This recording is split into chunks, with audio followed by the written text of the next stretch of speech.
Today we are going to start with the chapter gravitation. So first of all, first topic of gravitation is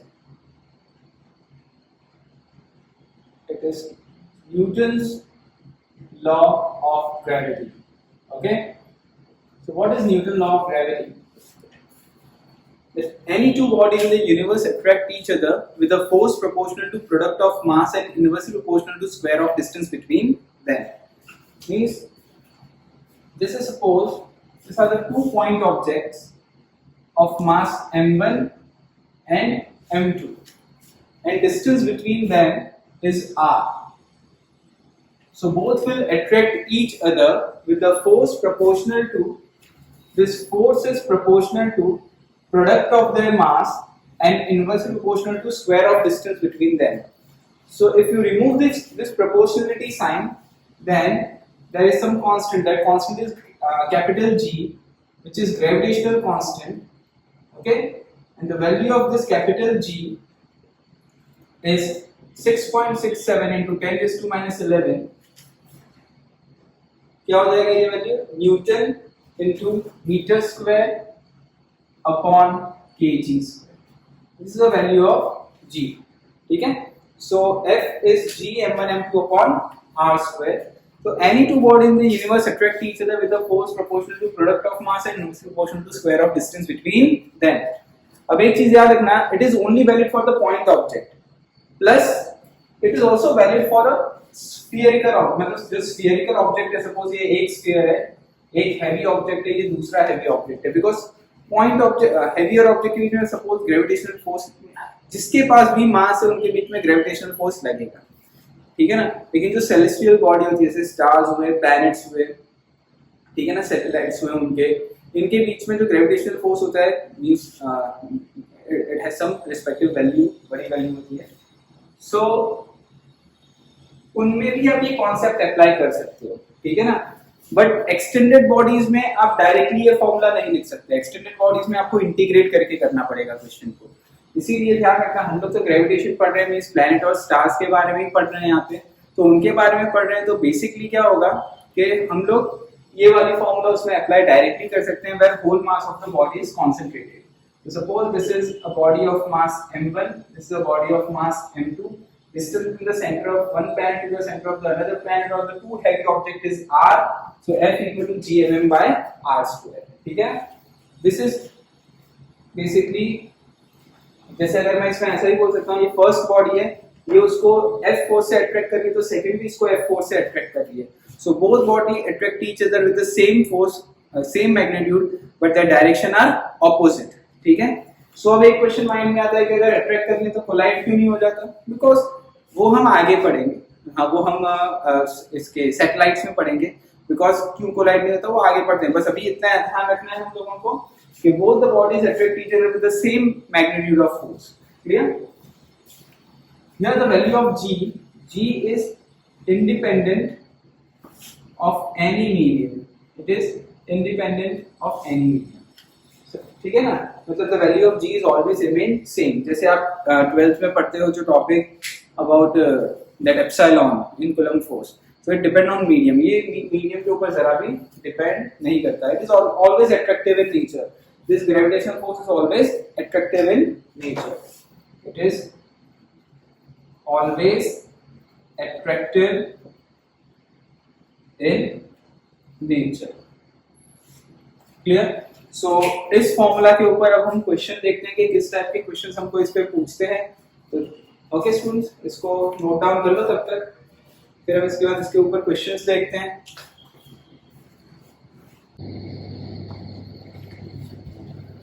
now जैसे इस formula पे हम question देखेंगे, ध्यान रखना, this is applied between two point object और two heavy object on any body.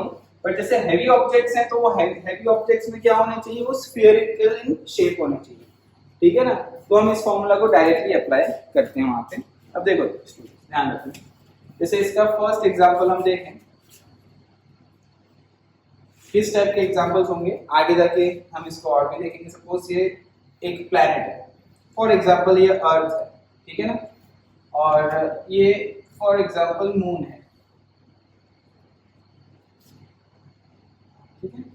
From centre of the earth to the centre of moon, इनके बीच में जो डिस्टेंस है वो r है. क्लियर?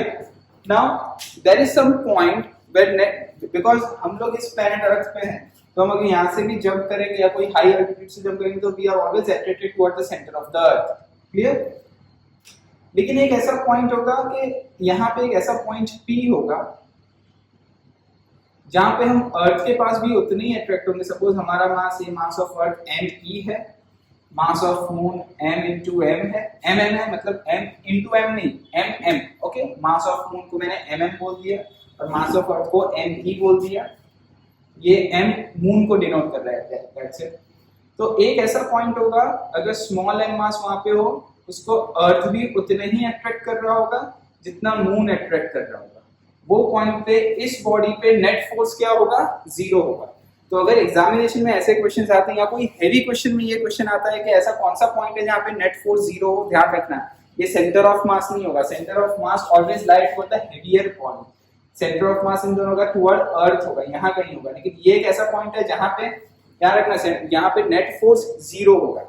मींस अर्थ भी उतना अट्रैक्ट कर रहा होगा, मून भी उतना अट्रैक्ट कर रहा होगा. सपोज आपको ऐसा पूछा है कि वो डिस्टेंस आप अर्थ से बताओ, तो अर्थ के सेंटर से वो डिस्टेंस x पे है, तो यहां से कितना हो जाएगा? r माइनस एक्स पे. ठीक है? सो इस हिसाब से हम अगर देखें तो force by earth is equal to force by moon. इस बॉडी पे अर्थ भी उतना ही फोर्स लगा रहा है, मून भी उतना ही फोर्स लगा रहा है, तो इन दोनों के बीच में ग्रेविटेशनल फोर्स अप्लाई करें तो g mass of earth into that small object of mass m upon r square. इन दोनों के बीच में डिस्टेंस कितना है? x. Centre of the body to the centre of the earth x, तो x स्क्वायर हो गया. और मून के लिए g m बाय मून भी उसको उतना ही अट्रैक्ट कर रहा है, सो g m बाय ये कितना डिस्टेंस है बताओ? r minus x the whole square. ठीक है? तो यहाँ पे g और स्मॉल m कैंसिल आउट हो जाएगा, तो me अपॉन x स्क्वायर और mm upon r minus x square. इस हिसाब से आपको रिलेशन दिया होगा. ऐसा रिलेशन दिया होगा जैसे कि मास of earth is 81 times the mass of moon, इस तरीके से दिया होगा. तो वो वैल्यू पुट करके आप ऐसा एक डिस्टेंस x ये r दिया होगा, तो ऐसे डिफरेंट डिफरेंट वैल्यूज दे सकते हैं आपको. और आपको ऐसा बोलेंगे कि you have to find out that distance from the centre of the earth where net force acting on the body is 0. तो इस तरीके के क्वेश्चंस होते हैं. ध्यान रखने का है कि इस कॉन्सेप्ट से सॉल्व करते हैं, वो कॉन्सेप्ट मैंने बताया आपको. ठीक है? नोट डाउन कर लो ये क्वेश्चन, फिर नेक्स्ट क्वेश्चन बताता हूँ. ठीक है ना? खास करके क्वेश्चन याद रखना जहाँ पे नेट फोर्स 0 लग रहा है एक रिस्पेक्टिव बॉडी पे. जैसे हम लोग को ये क्वेश्चन ऐसा भी पूछ सकते हैं, a person travel from earth toward moon at what point या at what distance from earth surface. Suppose from earth surface net force acting on that person is 0. So as person is moving from earth toward moon, there is a point where force applied by earth is also equal to force applied by moon. तो net force equal apply होगा. तो यहाँ से आपको ये apply करना है और वहाँ पे gmm by r minus x का होल स्क्वायर अप्लाई करना है. तो उसके हिसाब से आप ये x निकाल सकते हो. ठीक है ना? ये x निकाल दो और सरफेस से है तो अर्थ का रेडियस माइनस कर दो, तो सरफेस से डिस्टेंस पता चल जाएगा.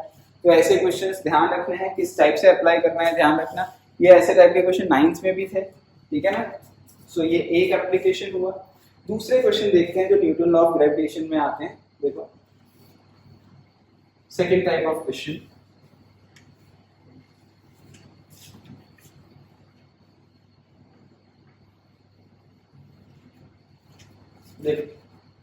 सेकेंड टाइप ऑफ क्वेश्चन के लिए मैं ये एज्यूम करता हूँ आपको वेक्टर अच्छे से आ गया जो आपने पहले भी पढ़ लिया है वेक्टर. ठीक है?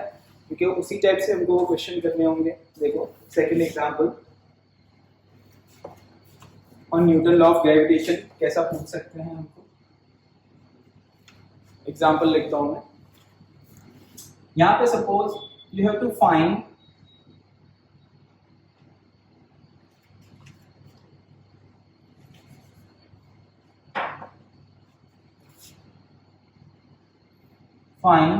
net force on second body. Each body is of mass m. अब सपोज ये क्वेश्चन ऐसा गिवन है this is 4 bodies are there, 4 spherical body, heavy bodies है, स्फीयरिकल बॉडीज है, ध्यान रखना, ठीक है। उनके सेंटर टू सेंटर डिस्टेंस आपको दिया गया है which is a, mass of each body is n, this is first, second, third and fourth. You have to find out the net force on the second body. Okay student, अब देखो ध्यान देना, net force on the second body निकालना है। अब second body को कितनी body पुल कर रही होगी ग्रेविटेशनल फोर्स के हिसाब से। सेकंड बॉडी, अब देखो जो मैं सॉल्यूशन बना रहा हूँ, सबसे पहले मैं ब्लू पेन से सॉल्यूशन बना रहा हूँ, तो ये फिगर, ये एक्चुअल फिगर आपको ऐसे गिवन होगी। अब ध्यान रखना, सेकंड बॉडी को एक तो फर्स्ट बॉडी पुल करेगी, तो मैं इसको F1 लिख देता हूँ, फर्स्ट बॉडी यहाँ पुल करेगा। सेकंड बॉडी को थर्ड बॉडी भी पुल करेगी, यहाँ पे F3 लिख देता हूँ, और फोर्थ बॉडी भी पुल करेगी इस डायरेक्शन में, तो F4 लिख देता हूँ, ठीक है ना। 3 फोर्स सेकंड बॉडी को लग रहे होंगे, वही पूछे what is the net of this 3 force. तो देखो सबसे पहले तो F1 क्या होगा, ध्यान रखना, G मास सेम है, mm मतलब m square, m into m बराबर, m1 m2 दोनों मास सेम है, mm upon r square, distance कितना है a स्क्वायर, तो F1 कितना हो गया gm square upon a square. F2 F3 कितना हो गया, ठीक है ना, F3 कितना हो गया, मास सेम है, gmm मतलब m स्क्वायर अपॉन डिस्टेंस कितना हुआ a स्क्वायर, ये भी सेम हुआ। और F4 कितना हुआ, gmn मतलब मास सेम है, तो m स्क्वायर हो जाएगा इनटू डिस्टेंस, ये डिस्टेंस कितना है, क्योंकि ये a तो ये पाइथागोरस के हिसाब से ये कितना हो जाएगा √2a, तो √2a the whole square. So this 3 forces acting at body 2 on body 2, clear. अब ध्यान देना, इनको किस तरीके से एग्जाम में फास्ट करना है। देखो ये दोनों सेम है, दिख रहे हैं आपको मैग्नीट्यूड वाइज, ठीक है ना। सो मैं ऐसा लिख सकता हूं यहाँ पे F1 equal to F2, F1 equal to F3 बराबर ना, F1 F3 सेम है, इज इक्वल टू F लिख दूं मैं सेम, ओके। और ये F4 कितना है, देखो gm square upon 2a square होगा, तो इसको भी मैं क्या लिख सकता हूं, अगर इसको f लिख दिया तो ये क्या हो जाएगा f/2 हो जाएगा, है कि नहीं, f/2 होगा ना, ये gm square upon a square f है, तो f/2 हो गया। अब देखो फास्ट कैसे करते हैं, ध्यान देना, ये सेकंड बॉडी है, इसको यहाँ पे f फोर्स लग रहा है, यहाँ पे भी f फोर्स लग रहा है, दोनों फोर्स सेम है, तो दो फोर्स अगर सेम है, उनका मैग्नीट्यूड सेम है, तो उन दोनों का रिजल्टेंट क्या होगा, नेट क्या होगा, इन दोनों का एक नेट लिखता हूं, दो फोर्स एक दूसरे के परपेंडिकुलर, तो नेट क्या होता है √2f, तो ये इन दोनों का नेट हो गया, ये डायगोनल के डायरेक्शन में गया है, इसी डायरेक्शन में F4 भी है, सेम डायरेक्शन में F4 भी है, F4 किसके इक्वल है, f/2 के। सो नेट फोर्स ऑन 2 क्या हो गया, देखो आंसर क्या आया, डायरेक्टली ध्यान देना, नेट फोर्स ऑन 2 क्या आया, यहाँ f, तो यहाँ √2f और f/2 एक ही डायरेक्शन में, सो नेट फोर्स अगर दो वेक्टर सेम डायरेक्शन में होते हैं तो रिजल्टेंट डायरेक्टली ऐड होते हैं, यू नो, अगर दो वेक्टर के बीच में एंगल 0 डिग्री होता है तो रिजल्टेंट डायरेक्टली ऐड होते हैं, सो √2f प्लस f/2,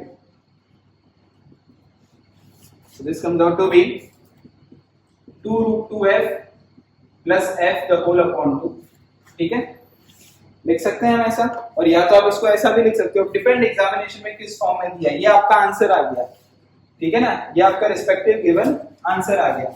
अब आपको पता है f आपने क्या लिखा है, gm square upon a square, ये लिखा है f को, तो आप इसको ऐसा भी लिख सकते हो, which is equal to √2 f is gm square upon a square plus gm square upon 2a square f/2, ठीक है ना। अब यहाँ से gm square upon a square common निकाल के √2 plus 1/2, this is the net force acting on a body 2। सो इस हिसाब से आपको एग्जामिनेशन में सॉल्व करना होता है ऐसे क्वेश्चन, ध्यान रखना, ये f, तो यहाँ √2f f4 की डायरेक्शन में, तो डायरेक्टली √2f प्लस f4, और √2f है, f कितना है gmm/r स्क्वायर, और ये f/2 आया, बराबर ना, कैसे f/2 आया वो सब मैंने यहाँ पे समझा दिया। तो इस टाइप के क्वेश्चंस हो तो ध्यान रखना कैसे डायरेक्टली निकालते हैं आंसर, क्लियर, नोट डाउन कर लो इसको।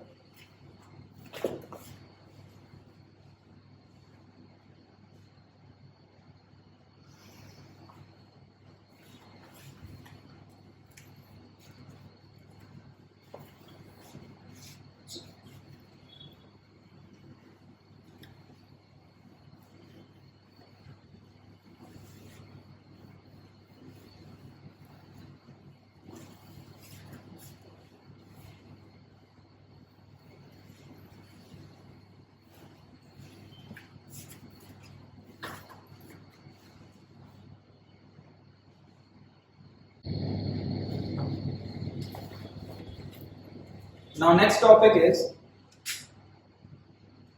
acceleration due to gravity. Okay, next topic is acceleration due to gravity. So look, what is the meaning of acceleration due to gravity? Clear? ध्यान देना.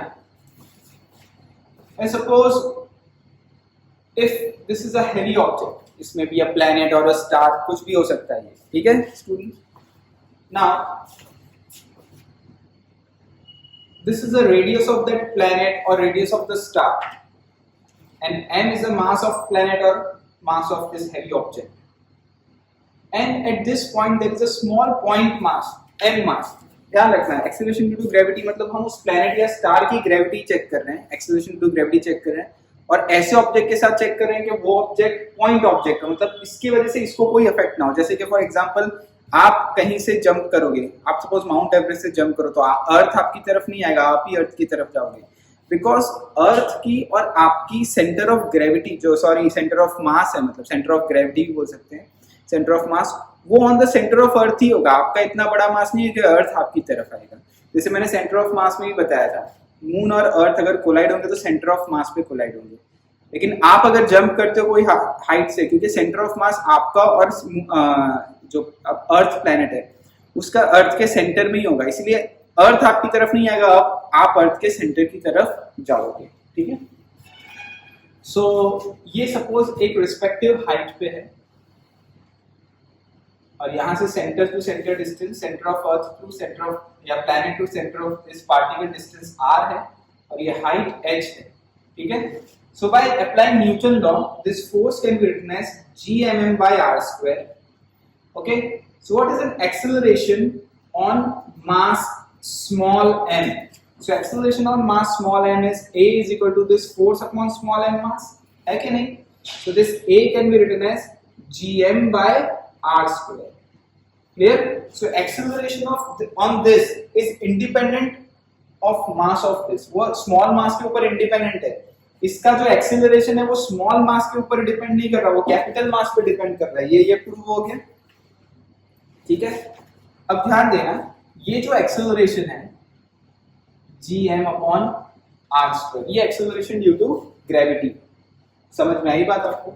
ये है acceleration due to gravity. अब इसमें अपन इसको ऐसा भी लिख सकते हो, which implies a can be written as gm upon r plus h the whole square, because ये जो r है ये r plus h the whole square होगा. ठीक है ना. अब सुनना ध्यान से, if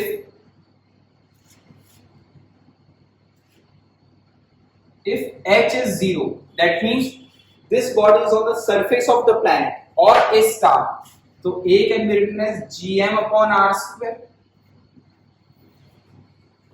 मतलब क्या केस हो गया, ये प्लैनेट है और स्मॉल मास ऑन सरफेस है, तब ये आंसर आएगा एक्सेलरेशन ड्यू टू ग्रेविटी, है कि नहीं? gm upon r square.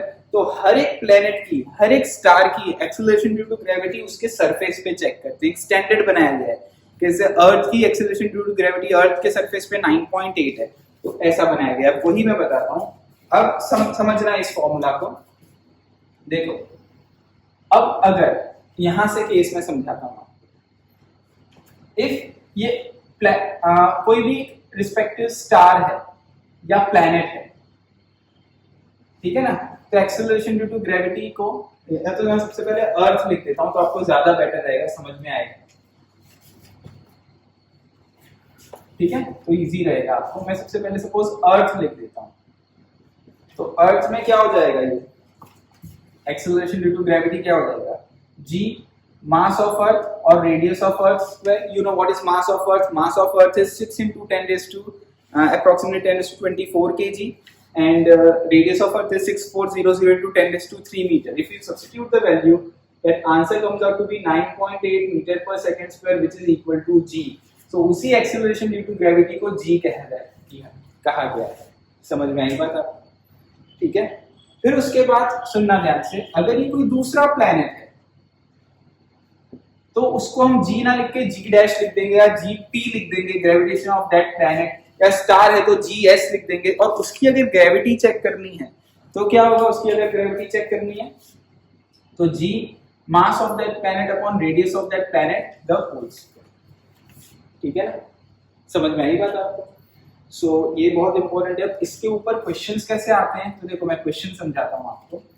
जैसे एक सिंपल सा question, if radius of planet is 4 times of Earth, okay, and mass is 3 times of Earth. Find acceleration due to gravity. Find acceleration due to gravity. ठीक है? So what is an acceleration due to gravity? Solution देखते हैं। देखो, so g of planet ढूंढना है, but g of planet always we have to find out in term of g. तो कैसे लिखेंगे?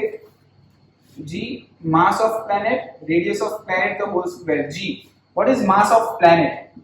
Mass of planet is 4 times the mass of Earth and radius is 3 times. So 3 times the radius of Earth the whole square. Sorry. मैंने उल्टा लिख दिया है. Sorry. Radius is 4 times ना, and mass is 3 times. This is very bad. Your mass is 3 times and radius is 4 times. So अगर आप इसको solve करते हो तो क्या आंसर आ जाएगा? 3 into GME upon 16 RE square. So 3 upon 16 into small g. So इस तरीके से जैसे आप कहीं पे भी देखोगे कि what is the value of g on moon, तो वो g by 6 लिखा होगा। Acceleration due to gravity on moon, तो g by 6 तो रेफरेंस पॉइंट अर्थ का दिया है। तो मैं बात 3g by 16 हुआ। तो इस हिसाब से इसके क्वेश्चंस आते हैं, नोट डाउन कर लो इसमें। ठीक है,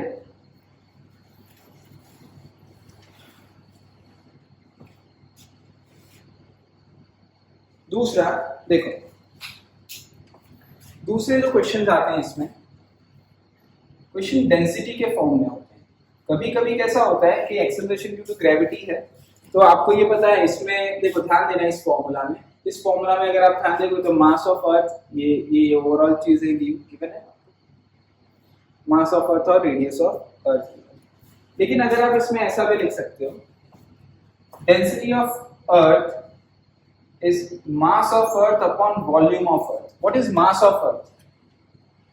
ये मैं ऐसे, क्योंकि ये ऐसे लिखा, मैं इसकी फॉर्मूला लर्न नहीं करनी, एग्जाम में आए तो इसी तरीके से डिराइव करते हैं। Volume of earth 4/3 pi RE cube हो गया, volume of earth 4/3 pi RE। So what is the value of G in this case? G is equal to GME upon RE square. लिख सकते हैं अपन, this is G into ME upon RE square. This is the value of G। तो in term of density लिखना है तो किस तरीके से लिखेंगे? देखो अब ध्यान से समझना है इसको।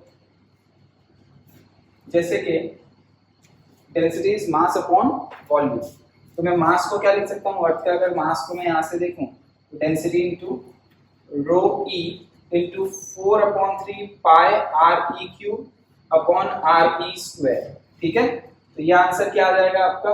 4/3 pi G rho E into RE। This is the value of G। So in term of density, your G is proportional to radius of Earth. ठीक है ना? तो ये भी एक नई फॉर्मूला बनती है, ये चीज आपको ध्यान रखना है। ये डेंसिटी के टर्म में है वैल्यू ऑफ G। कैसे रटना नहीं है इसे, ऐसे एग्जामिनेशन में लेके आना है आंसर आपका, कभी भी अगर डेंसिटी के टर्म में क्वेश्चन दिया हो तो। ठीक है, या कोई ऐसा प्लैनेट है जिसकी डेंसिटी, सपोज उस प्लैनेट की बोली है कि density 3 times the density of अर्थ है, तो उस प्लैनेट के लिए Gp लिखोगे और यहाँ पे 3 times the density of earth. 3 समझ में है ना? जैसे G of P, G on that planet, तो 4/3 pi G rho of that planet and radius of the planet. इस तरीके से वो क्वेश्चन को करोगे, सेम जैसे इस क्वेश्चन को हमने किया। ठीक है, तो ये चीज याद होनी चाहिए, नोट डाउन कर लो इसको।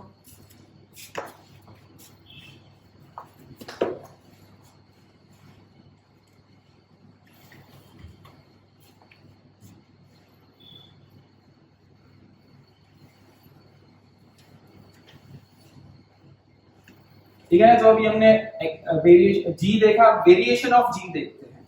What is variation of ji? Surface पे जी की वैल्यू कांस्टेंट रहती है,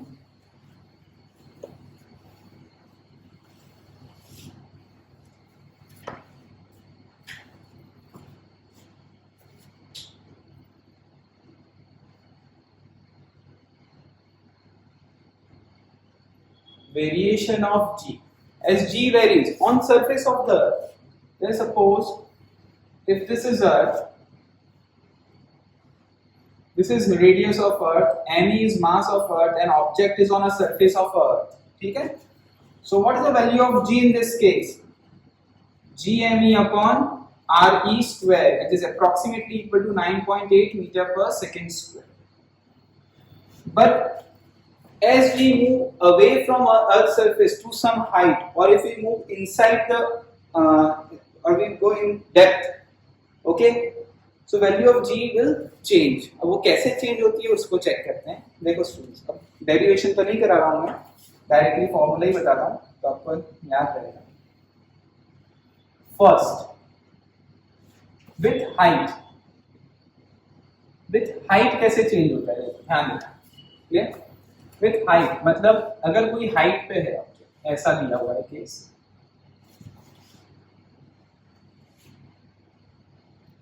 जी डैश, हाइट के लिए हम लोग जी डैश लिखेंगे, सिर्फ सरफेस के लिए जी लिखेंगे, हाइट के लिए जी डैश लिखेंगे, and that can be written as g. मतलब हम अगर मैं एक स्टेप बताऊं आपको, तो आपको पता है कि हमने पहले किस तरीके से इसको लिखा था, g M E upon are e plus h the whole square, this h is height. Okay, इसी को अगर रिड्यूस करते हैं तो जब हम लोग डिराइव करते हैं तो ये फॉर्मूला कन्वर्ट हो जाता है g upon 1 plus h upon R E the whole square, तो वो इसमें कन्वर्ट हो जाता है। समझ में आई बात आपको? ये डिराइव करते हैं, सिंपल सा है, यहाँ से आर ई कॉमन निकालोगे तो 1 plus h upon R E the whole square होगा, तो ये आंसर आता है। ठीक है, सो ये ध्यान रखना है, डेरिवेशन नहीं कर रहा हूँ, डायरेक्टली फॉर्मूला लगा जाता हूँ विथ हाइट। तो इस फॉर्मूला में अगर आप देखो, अगर विथ हाइट मतलब ऐसा कुछ है, ये प्लेनेट है और एक हाइट पे है ऑब्जेक्ट, ये h है, ये re है, तो as height increases your g dash will decreases। Simple, क्योंकि ये वैल्यू आप इंक्रीज करोगे तो आपका डिनोमिनेटर इंक्रीज होगा, डिनोमिनेटर इंक्रीज होगा तो ओवरऑल वैल्यू क्या होगी, डिक्रीज होगी। ठीक है, दूसरा वो इसका केस है। केस क्या है? केस ऐसा है कि if your h is very very less than radius of earth. अब कैसे पता चले एग्जाम में कि ये दूसरी फॉर्मूला यूज करना है, ये बायनॉमियल अप्रोक्सीमेशन से यूज होता है। ये वाली जो फॉर्मूला है दैट इज g, इसी को अगर हम लिखेंगे तो ये अप्रोक्सीमेटली फॉर्मूला है which is g into 1 minus 2h by re the whole square, ये वाली फॉर्मूला है। ठीक है ना, बायनॉमियल थ्योरम से ये आता है। ठीक है, तो ये वाली फॉर्मूला आता है। तो कैसे पता चले, क्योंकि हाइट में दो फॉर्मूला है, ध्यान रखना, हाइट में वी हैव टू फॉर्मूलास। तो कैसे पता चले कि सॉरी ये यहाँ क्यों नहीं आया, कैसे पता चलेगा कि हमको ये फॉर्मूला यूज करनी है कि ये वाली फॉर्मूला यूज करनी है जी डैश में हाइट के साथ? अगर आपको ध्यान रखना एग्जामिनेशन में g in term of r, h in term of re दिया है, h in term of re दिया है, तब ये यूज करना है। ठीक है ना, जैसे ऐसा बोला है h is re by 2, re by 4, इस तरीके से। लेकिन अगर ऐसा दिया है 4 किलोमीटर 5 किलोमीटर, तो ये वाली फॉर्मूला यूज करनी है। समझ में आई बात आपको? ठीक है, इससे एक चीज और भी डिराइव होता है फॉर्मूला, वो भी याद रख लो। इसमें अगर मैं रीअरेंज करता हूं टर्म को, ठीक है, तो delta g, what is delta g? Delta g is g minus g dash, g क्योंकि value of g is greater than g dash, because as you increase the height g will decrease. ठीक है, so delta g is g minus g dash upon g करते हो into 100 करते हो तो 2h upon re into 100 आता है। तो ये परसेंटेज चेंज की फॉर्मूला बनती है। समझ में आई बात आपको? क्लियर? तो यहाँ पे ये दो फॉर्मूला बनी। ठीक है, इसमें थर्ड फॉर्मूला जो इसमें बनती है, केस बनता है, वो बनता है विथ डेप्थ। डेप्थ में एक ही फॉर्मूला बनता है, वो कैसा बनता है? जैसे देखो, as you go inside the earth surface, ये अर्थ सरफेस से अंदर जाओ, डी डेप्थ पे जाओ, ठीक है ना, डी डेप्थ पे गए अर्थ सरफेस से, मतलब सरफेस से यहाँ से स्टार्ट हो रहा है तो एरो नीचे की तरफ पे है, ठीक है ना, डी डेप्थ पे गए। तो जी कैसे जी डेप्थ के साथ चेंज होता है, g dash can be written as g into 1 minus d by are e, ये वाली फॉर्मूला इसमें आती है, ठीक है। ये भी डेप्थ हम लोग देखते हैं, तो ध्यान रखना as depth increases your g dash decreases. क्यों? क्योंकि अगर आप ये डी इंक्रीज करोगे, डेप्थ इंक्रीज करोगे, डेप्थ इंक्रीज करते ही क्या होगा, ये वाली वैल्यू बड़ी हो जाएगी, ये वाली बड़ी वैल्यू हो जाएगी, तो 1 माइनस ओवरऑल वैल्यू क्या हो जाएगी, कम हो जाएगी। इसीलिए so with depth also value of g dash will decrease. और इससे भी परसेंटेज चेंज की फॉर्मूला आती है g minus g dash upon g into 100 can be written as d upon are e into 100, ठीक है। तो this is third formula which is used. Then fourth formula. That fourth formula is basically with rotation of Earth. As Earth rotation of Earth. ठीक है? तो as Earth rotates around its own axis, we know that Earth rotates around its own axis with omega speed. So due to that, suppose एक object इस altitude पे है m mass का, sorry altitude नहीं, latitude पे है, that latitude is lambda, lambda is latitude. अगर मान लो वो इक्वेटर पे होगा तो लैम्बडा 0, वो पोल पे होगा तो लैम्बडा 90 डिग्री, वो इक्वेटर पे होगा तो लैम्बडा 0, तो वो कोई लैटिट्यूड पे है। तो due to rotation of earth उसको सेंट्रीफ्यूगल फोर्स मतलब सूडो फोर्स लग रहा होगा, हम सबको सूडो फोर्स लग रहा है because earth is revolving around its own axis and we are on that frame, so we are on an accelerated frame, we are on a non-inertial frame, so we are experiencing a pseudo force or a centrifugal force, okay। So अगर ऐसा है तो उस समय g dash can be written as g minus r omega square cos square lambda। तो ये formula derived होती है, डेरिवेशन मैं नहीं करा रहा हूँ, रेगुलर क्लास में कराता हूँ, अभी जस्ट ये फॉर्मूला याद रखो, g dash can be written as g minus r omega square cos square lambda, ठीक है। सो इसको याद रखना फॉर्मूला को। अब आप देखो ध्यान देना, as g at पोल, पोल पे कितना होगा, ये 90 डिग्री होगा, 90 मतलब कितना होता है 0, तो क्या हो जाएगा g dash is g and g at equator कितना होगा, ये 0 डिग्री होगा इक्वेटर पे, 0 पे क्या होता है 1, तो g minus r omega square. तो इससे क्या पता चला, पोल पे वैल्यू ज्यादा है एक्सेलरेशन ड्यू टू ग्रेविटी की है इक्वेटर पे, तो इक्वेटर पे कम है, पोल पे ज्यादा है। तो as you move toward pole from equator your weight will increase and if you move from pole toward equator your weight will decrease. So you will weight more on India or on Norway, तो Norway पे हमारा wait ज्यादा होगा because it is near pole, ठीक है ना। सो इस type के क्वेश्चन थोड़े ध्यान रखना, इस फॉर्मूलाज को लिख लो, फिर आगे देखते हैं इसके क्वेश्चंस कुछ, ठीक है ना। ध्यान रखना ये लैम्बडा जो है वो लैटिट्यूड है,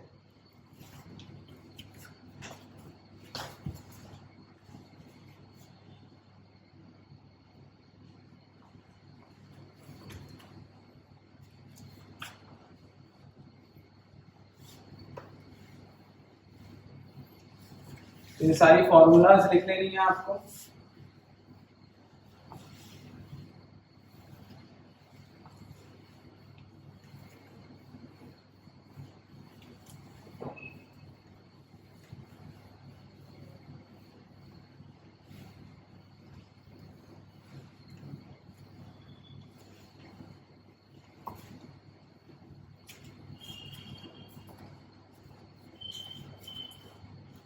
सो नाउ स्टूडेंट्स इसमें कुछ एग्जांपल्स देखते हैं वेरिएशन ऑफ जी में। जैसे देखो फर्स्ट एग्जांपल में बता रहा हूं, जैसे सारी फॉर्मूलाज आपने लिख ली, पता चल गया कैसा है, ठीक है। Find at what height weight reduce by suppose 36%, ऐसा क्वेश्चन पूछा है। At what height weight reduce by 36%, मतलब आपका वेट 36% कम हो जाना है। समझ में आई बात आपको? At what height weight reduce by 36%। तो व्हाट हाइट की फॉर्मूला क्या है? g dash is g, sorry 36 is a large percentage, so g upon 1 plus h upon re the whole square, ध्यान रखना, ठीक है ना? So at what height weight reduced by 36%? So height निकालना है, ये g dash उस height की बात कर रहा है, बट उस समय 36 रिड्यूस हो गई है, तो बची कितनी वेट है? 64% बचा है। तो 64% बचा है, तो ये g dash कितना हो जाएगा? 64%, 64 into g by 100, this is remaining, इसीलिए 64 लिखा है, तो ये ध्यान रखना, ठीक है ना? रिड्यूस बाय 36, तो रिमेनिंग कितना है? 64, g upon 1 plus h upon re the whole square, ठीक है? सो ये कितना हो जाएगा? अगर देखो यहाँ पे g कैंसिल आउट हो गया, 64 अपॉन 100 स्क्वायर रूट कर देंगे तो 8 अपॉन 10 हो जाएगा, 1 upon 1 plus h upon re हो जाएगा, ठीक है? सो ये क्या हो जाएगा? फर्दर सॉल्व करेंगे तो 1 plus h upon re cross multiplication करेंगे इज इक्वल टू 10 अपॉन 8, मतलब 5 upon 4, so h upon re is equal to 5 upon 4 minus 1, 5 upon 4 minus 1 is 1 upon 4, so height can be written as re by 4. So at the height re by 4, your weight will reduce by 36%, ठीक है? So ये question समझ में आ गया होगा आपको?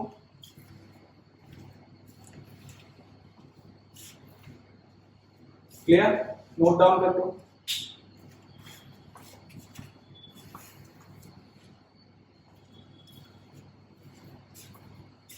अब देखो नेक्स्ट क्वेश्चन बताता हूं मैं, सेम है, ऐसे ही बोलते हैं,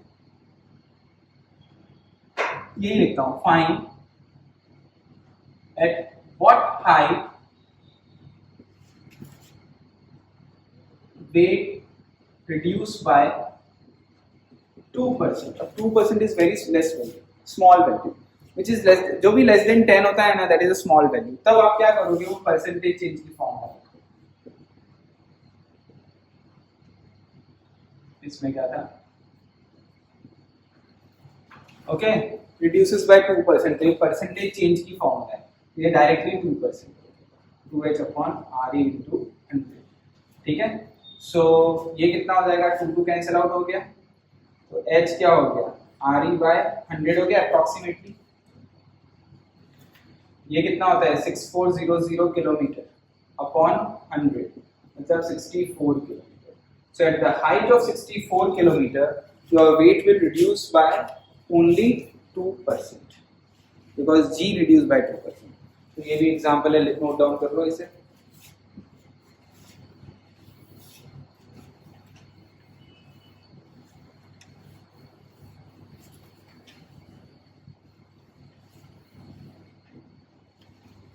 देखो अब नेक्स्ट एग्जांपल देखते हैं,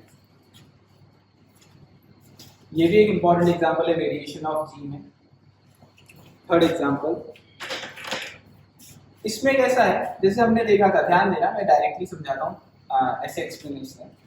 अगर आप अर्थ सरफेस से ऊपर जाते हो, as height increases, you know g dash decreases, और अगर आप डेप्थ भी इंक्रीज करते हो तो भी आपका जी डैश इंक्रीज होता है, सॉरी जी डैश डिक्रीज होता है। As you move away from center to the surface to the altitude, your g dash will decrease, and as you move toward the center of the earth, your g dash will decrease. So ऐसे कब होगा? जब g of depth और g of height equal होंगे। इसको अपन समझते हैं। g of depth की फॉर्मूला क्या है? g into 1 minus d by r। g of height की फॉर्मूला क्या है? 1 minus 2h upon r, जो अप्रोक्सीमेशन वाली फॉर्मूला है g of height। इसको सॉल्व करते हैं तो d equal to 2h आता है। अब ये बहुत इंपॉर्टेंट है, ध्यान से सुनना। वी नो दैट, ये रिलेशन भी पूछ सकते हैं, ठीक है ना, d equal to 2h। अब क्या पूछेंगे question?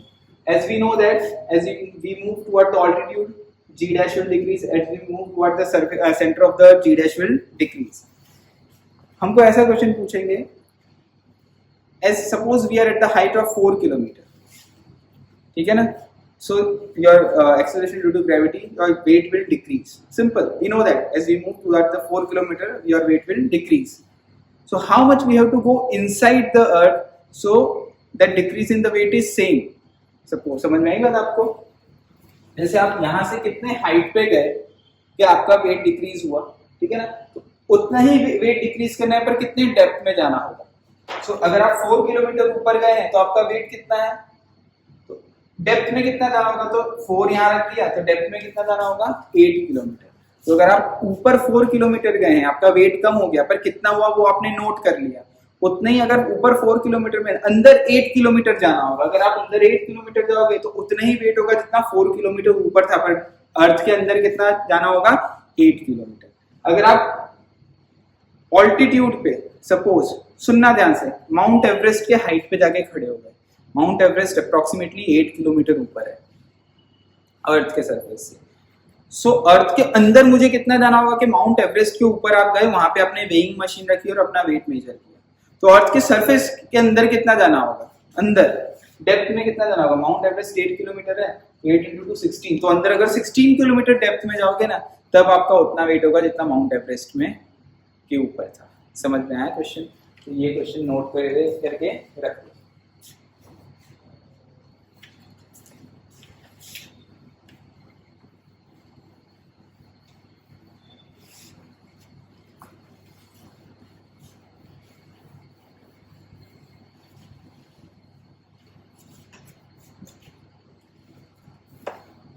Now, variation of G पे next example.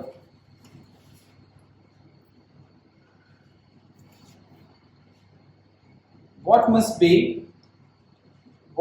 be time period of Earth so we feel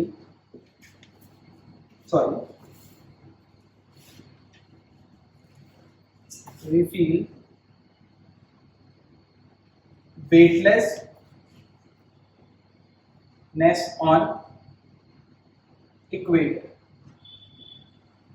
We feel weightlessness on equator. So अभी देखो, ध्यान देना, Earth revolve around its own axis with omega. Omega is 2 pi by t. You know time period of Earth is 24 hours. ठीक है? So Earth revolve around its own axis. तो Earth का नया time period कितना होना चाहिए कि जो भी इक्वेटर पे लोग हैं वो फ्लाई करने लगे, जैसे हम लोग स्पेसशिप में होते हैं, फ्लाई करते हैं ना, ठीक है ना, वेटलेसनेस फील करने लगे. तो कैसे करते हैं, देखो, G dash is equal to G minus R omega square cos square lambda. ठीक है, सो G डैश 0 हो जाना चाहिए. कहाँ पे 0 हो जाना चाहिए, कॉस स्क्वायर. ये कितना हो जाएगा बताओ, कॉस स्क्वायर. ये कितना होगा आपका, लैम्डा कितना है इक्वेटर पे, तो लैम्डा कितना हो जाएगा इक्वेटर पे 0. तो ये कितना हो जाएगा, ये 0 is equal to G minus R omega square होगी, cos square 0 is 0. So omega square क्या हो गया, G अपॉन R. ठीक है, सो ओमेगा क्या हो गया, under root of G by R. Omega को क्या लिख सकते हैं, 2 पाई बाय टी. तो टाइम पीरियड कितना है, 2 pi under root of R by G. Earth की बात थी तो ये रेडियस ऑफ अर्थ हो जाएगा, है कि नहीं, बराबर. सो अगर आप अर्थ की वैल्यू और G की वैल्यू सब्स्टिट्यूट करेंगे तो ये आंसर आएगा अप्रोक्सीमेटली 1.4 आवर और 84.6 मिनट्स. ठीक है, तो ये ध्यान रखना है, new time period of earth is 1.4 hour. अगर one day instead of 24 hours वो 1.4 आवर्स हो गया, तो जो भी लोग इक्वेटर पे वो सेंट्रीफ्यूगल फोर्स के कारण फ्लाई करना चालू कर देंगे. समझ में आई बात आपको? तो नोट डाउन कर लो इस क्वेश्चन को.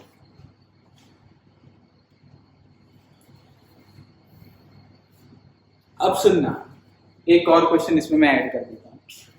अगर ऐसा बोला है, what must be the time period of earth so we feel weightlessness at latitude 45 degree.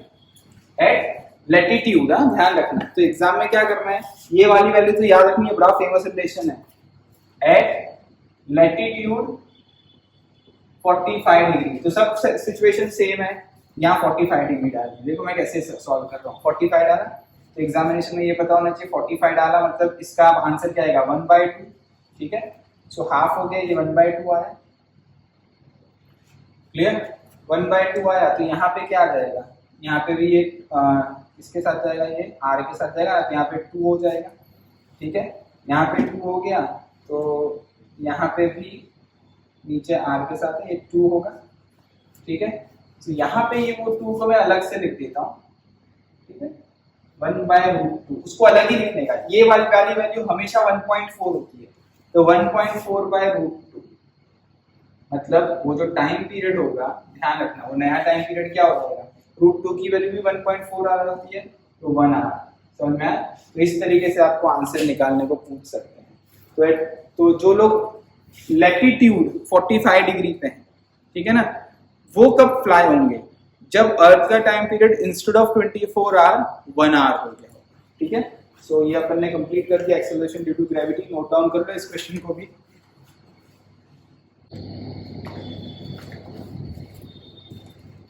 Now next topic is gravitational potential energy. Gravitational potential energy, ठीक है। So what do you mean by gravitational potential energy? देखो इसको, जैसे suppose यहाँ पे मैं normally ये लोग आप इस चीज़ों को आप लोग इलेक्ट्रिक पोटेंशियल एनर्जी भी पढ़ेंगे, but we are discussing about the planet and stars right now. So मैं उसी के रिस्पेक्ट में आपको यहाँ समझाता हूँ। देखो ध्यान देना, फॉर्मूला समझाता हूँ, ज्यादा डेरिवेशन अभी यहाँ पे नहीं बता रहा हूँ, just understand this. Regular class में तो डेरिवेशन भी कराते हैं, यहाँ पे this we are discussing the formula, what is the meaning of gravitational potential energy. Suppose that this is a planet and this is a object, ठीक है। So potential energy of this system, potential energy of the system is minus g mm upon r. It is minus g mm upon r, ठीक है। This r is position of this with respect to center of the earth, position of with respect to center of the earth। अब ध्यान रखना, जो gravitational potential energy है that is minus g mm upon r, this is with respect to infinite। So ये formula कैसा है, ध्यान रखना, work done in bringing object from infinite two point r under the influence of gravitational force is basically gravitational potential energy. ये ऐसा define करते हैं, लेकिन ये फॉर्मूला डिराइव्ड होती है। तो what is the potential at point r with respect to infinite, gravitational potential at infinite is always zero. ध्यान रखना है, gravitational potential at infinite, gravitational potential energy at infinite is always zero. That means अब इसका मतलब क्या है, ध्यान रखना, सुनना ध्यान से। जैसे इसको अगर अपन को समझना है तो मैं यहाँ पे आपको ग्रेविटेशनल फील्ड समझाता हूँ, तो आपको ये थोड़ा आइडिया है। ग्रेविटेशनल फील्ड इंटेंसिटी भी बोलते हैं इसे। Gravitational field intensity is nothing but that g only, that suppose ये प्लैनेट है, ये पॉइंट ऑब्जेक्ट है m मास का at distance r, this gravitational field intensity I is minus gm upon r square, ठीक है ना। अगर मैं मैग्नीट्यूड वाइज लिखूंगा तो gm अपॉन r स्क्वायर हो जाएगा, वेक्टर वाइज अभी नहीं लिखना है, कोई जरूरत भी नहीं है वेक्टर वाइज लिखने का। So it is gm upon r square. That means ये वही एक्सेलरेशन ड्यू टू ग्रेविटी है, ठीक है, that is gravitational field intensity. Means इस पॉइंट ऑब्जेक्ट को इस पॉइंट पे कितना फील्ड इंटेंसिटी फील हो रहा है, this is a point object, मतलब ये जो पॉइंट ऑब्जेक्ट है वो इस प्लैनेट के फील्ड में है। What is the meaning of field, उसके फील्ड में होने का मतलब क्या होता है। जैसे सपोज आप कोई रिस्पेक्टिव हाइट पे चले जाओ, वहां से एक ऑब्जेक्ट को ड्रॉप करो तो वो अर्थ के तरफ अट्रैक्ट होना स्टार्ट होगा, वो अर्थ की तरफ मूव होना स्टार्ट होगा, दैट मीन्स वो अर्थ के फील्ड में है। लेकिन एक ऑब्जेक्ट को कहीं पे भी ड्रॉप करो, सपोज मून के सरफेस पे ड्रॉप करो तो मून के सरफेस पे चला जाएगा, वो अर्थ के पास नहीं आएगा, क्योंकि वो अर्थ के फील्ड के बाहर है। वो अर्थ, क्योंकि उसे मून अट्रैक्ट कर रहा है, अर्थ अट्रैक्ट नहीं कर रहा है। आप समझ रहे हो मेरी बात। तो ऐसे ही, तो जैसे वो ऑब्जेक्ट, फॉर एग्जाम्पल आप कोई भी ऑब्जेक्ट को अब मून के सरफेस पे ड्रॉप करो, ठीक है, तो मून के सेंटर की तरफ अट्रैक्ट होगा, वो अर्थ की तरफ अट्रैक्ट नहीं हो रहा होगा, क्योंकि वो अर्थ के फील्ड के बाहर है। अगर कोई चीज अर्थ के फील्ड के बाहर है तो वो इनफाइनाइट पे है, दैट मींस तो इनफाइनाइट पे ग्रेविटेशनल पोटेंशियल एनर्जी कितनी हो जाएगी, जीरो। ये चीज आप याद रखना, ठीक है ना। Gravitational potential energy of system is zero. तो अगर ये टू बॉडी सिस्टम है तो it is minus GM upon r is a gravitational potential energy. Gravitational potential energy is always negative, ठीक है। अब देखो इसके क्वेश्चंस और किस तरीके से हम लोग इसको करते हैं, ध्यान रखना। At infinite it is always zero and at point r it is minus GMM by r. अब सुनना ध्यान से। सो एक अच्छा सा एग्जांपल देखते हैं इसका, किस तरीके से ये पूछते हैं, which is difference in potential energy, ठीक है ना। ये मैं इसका सॉल्यूशन भी कराऊंगा आपको, रीजन क्योंकि अगर कोई अलग टाइप का एग्जांपल है तो किस वे में आपको प्रोसीड करना है वो वे आना चाहिए। तो फिगर यही रखते हैं, ये रेडियस ऑफ अर्थ है, ये हाइट है, सपोज h हाइट पे एक ऑब्जेक्ट है, सुनना ध्यान से, ठीक है। इनिशियली ये जो पॉइंट मास है, इनिशियली वो अर्थ सरफेस पे था, इनिशियली यहाँ पे था सपोज, अब फाइनली वो इस पॉइंट पे है, फाइनली इस हाइट पे है। तो सुनना, what is change in potential energy, अब देखना किस टाइप के क्वेश्चंस आते हैं। So what is the initial potential energy of the system, it was on earth surface, that means minus G M E M upon are e, बराबर। Finally उसको आप ऊपर लेके गए कोई हाइट पे, फाइनल पोटेंशियल एनर्जी कितना है, minus G M E M upon are e plus h. So initial to final, तो चेंज इन पोटेंशियल एनर्जी कितना हुआ, final minus initial, okay. So अगर आप इसको सॉल्व करते हैं, देखो ध्यान देना, डेल्टा यू अगर आप सॉल्व करेंगे इसको तो क्या हो जाएगा, final is minus G M E M upon are e plus h, minus और ये माइनस प्लस हो जाएगा g M E M upon R E, ठीक है। इसको अगर आप सॉल्व करोगे तो देखो एलसीएम निकालेंगे तो ये हो जाएगा g M E m r e into r e plus sorry, बराबर है ना, g M E m h sorry,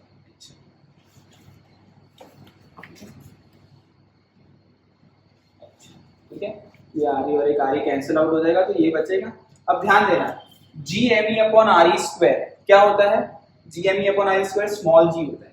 तो स्मॉल जी के टर्म में मैं लिखूं इसको ऐसा लिख सकता हूँ, g M E m into r ई स्क्वायर करना है, ध्यान रखना है, समझ में आर ई स्क्वायर लाना है, ठीक है ना। सो यहां से आर ई कॉमन निकाल दोगे तो R E square 1 plus H by are E हो जाएगा। ये क्या आ गया answer, M G H upon 1 plus H by are E हो गया, ये डेल्टा यू हो गया। And if your H is very less than RE, then delta U is approximately equal to mgh। ये अपन ने वर्क पावर एनर्जी में पढ़ा था, लेकिन यहाँ पे actually change in potential energy is mgh upon 1 plus h upon RE, ध्यान रखना, ठीक है ना। तो ये तो वर्क पावर एनर्जी में अप्रोक्सीमेटली पढ़ा था, तो ये बहुत इंपॉर्टेंट है। अब इसके क्वेश्चंस कैसे आते हैं ये ध्यान रखना, इसको लिख लो, आप नोट डाउन कर लो, फिर मैं समझाता हूँ, ओके। किस टाइप से क्वेश्चन आते हैं वो हमको आना चाहिए। देखो अब इसको आपने लिख लिया होगा। अब कंपैरेटिव एग्जाम में इसमें किस टाइप से क्वेश्चन पूछेंगे मैं आपको यहाँ पे लिख के समझाता हूँ। ये थियरी लिख लिया आपने, नोट डाउन कर लो वीडियो को पॉज करके ना। सो आपको ये फॉर्मूला याद होना चाहिए। अब हमेशा ये फॉर्मूला याद नहीं, मतलब ये फॉर्मूला याद तो होना ही चाहिए, लेकिन अप्लाई ऐसा नहीं कि इसी फॉर्मूला को करो, कॉन्सेप्ट याद करो। इसीलिए मैंने इस वे में आपको पहले ही बोला मैं डेरिवेशन बताऊंगा, इस फॉर्मूला का डेरिवेशन कैसा है, क्यों वो मैं समझाता हूँ with the help of 2 examples, 2 और 3 एग्जांपल हम लोग इसको समझते हैं। जैसे एग्जामिनेशन में आते हैं, first example, okay. Body is raised to height, body is raised to height 4 RE from Earth surface. From Earth surface. Find delta U, means change in potential energy. तो क्या आंसर होगा उसका? According to this आपका answer क्या होगा? Solution क्या होगा? Your solution is delta U is mgh upon 1 plus h by RE. Your H is 4RE, 4RE हुआ, तो क्या हो जाएगा बताओ, ये हो जाएगा RE RE कैंसिल, नीचे 5, सो 4mg RE by 5, ये आंसर आ गया आपका। तो ये आंसर होगा कॉम्पिटिटिव एग्जाम, ध्यान क्लियर। ऐसा भी हो सकता है या कैपिटल जी के फॉर्म में भी हो सकता है। कैपिटल जी के फॉर्म में हो तो स्मॉल जी को क्या पुट करोगे आप, GME अपॉन RE स्क्वायर, तो क्या हो जाएगा 4/5 इंटू GMEM अपॉन RE, ऐसा भी हो सकता है। तो ये स्मॉल जी को GME upon RE square put कर दोगे। तो एक तो ये क्वेश्चन हुआ, नोट डाउन कर लो, ठीक है। अब मैं नेक्स्ट क्वेश्चन लिखता हूं, सुनना ध्यान से। सेकंड एग्जांपल हल्का सा चेंज करता हूं, तब ये फॉर्मूला नहीं अप्लाई होगा, क्योंकि ये फॉर्मूला जो आपने डिराइव किया था वो फ्रॉम अर्थ सरफेस डिराइव किया। A body is raised to height 4RE from, सुनना, from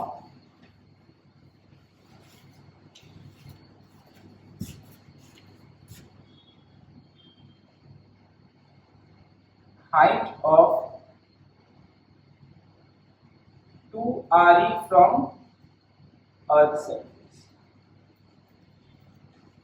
Body is raised to height 4RE from height of 2RE from earth surface. अब अगर ऐसा क्वेश्चन हो तो ये फॉर्मूला यूज नहीं करना है आपको, तब क्या करना है, ध्यान रखो, बेसिक कॉन्सेप्ट को याद रखो। बेसिक कॉन्सेप्ट क्या है, ध्यान रखना।